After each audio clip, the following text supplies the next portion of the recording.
यह एक सत्य और आंखों देखी घटना है। हमारा गांव गोंडा जिले में पड़ता है।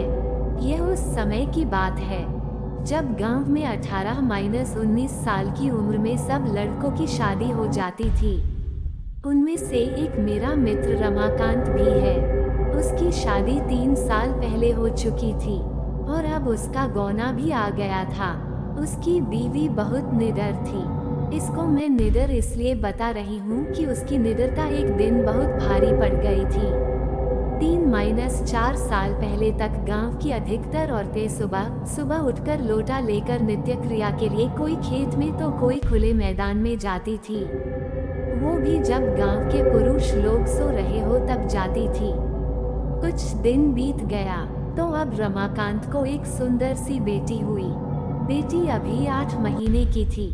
उस समय उसकी बीवी सुबह सुबह अकेले उठकर खेत में चली गई और अपने सासू माँ को या फिर अपनी जेठानी को भी नहीं जगाया।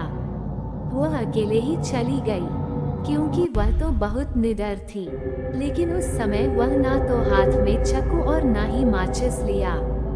जिस घर को बच्चा पैदा होता है उसके 1 साल तक उस घर की औरत को बाहर अकेले नहीं भेजा जाता, वह भी सुबह सुबह बिना किसी को साथ लिए, क्योंकि उस औरत पे भूत प्रेत इन लोगों का साया जल्दी पड़ता है।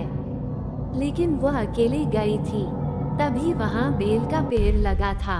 उस पर एक चुड़ैल घूम रही थी जो इसके साथ नहीं आना चाहती थी, लेकिन फिर भी वह आ गई। जब रमाकांत की औरत खेत से आई तो लौटा फेंककर पलंग पर बैठकर गाना गाने लगी। बगल में ही खाट पर लेटी हुई उसकी बच्ची जोर जोर से रो रही थी, लेकिन वह तो गाने में व्यस्त थी, इसलिए उसे सुनाई नहीं दिया। इतना देखकर रमाकांत चिल्लाने लगा कि बेटी को उठाओ, क्या तुम्हें सुनाई नहीं दे रहा है कि वह रो रही है? फिर भी बीवी ने जवाब नहीं दिया। तब तक रमाकांत की भाभी आ गई और वह समझ गई कि यह कौन है और रमाकांत को इशारा किया कि जाओ दादाजी को बुला लाओ।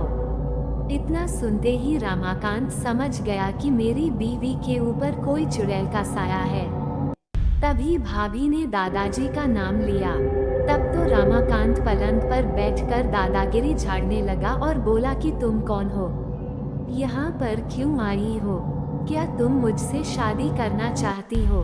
तब तक गांव की कुछ औरतें और कुछ पुरुष मजा लेने के लिए इकट्ठा हो गए। चुड़ैल ने कहा कि मुझ में तुम्हें क्यों दिलचस्पी हो रही है, क्यों मुझसे शादी करने के लिए आतुर हो? तो रमाकांत झट से बोला कि मैं कुछ काम धंधा तो करता नहीं, लेकिन अगर तुम साथ रहोगी तो धन दौलत लाती रहोगी। चुड़ैल ने हंसकर बोला, ऐसा कुछ नहीं होता, हमारे में भी कोई ना कोई मुखिया जरूर रहता है जो धन दौलत की रखवाली करता है। तुम चाहो तो हमारी दुनिया में चलो, तब मैं तुम्हें सब कुछ दूंगी, पर अभी नहीं क्योंकि तुम जीवित हो। रमाकांत समझ गया कि अब मेरे हाथ कुछ नहीं आने वाला है, तो उसने बोला कि ब्राह्मण परिवार में आते हुए तुम्हें डर नहीं लगा?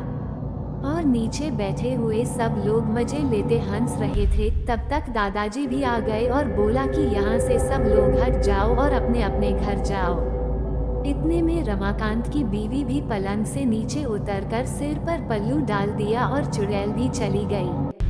तब रमाकांत मन ही मन बड़बड़ाने लगा कि इनको भी अभी आना था, अगर थोड़ी देर बाद आते तो क्या पता मैं भी माला माल हो जाता। बेचारा रमाकांत बहुत दुखी हो गया। कहानी अच्छा लगा तो कमेंट में जरूर बताएं, वीडियो को लाइक करें, चैनल को सब्सक्राइब करें। धन्यवाद।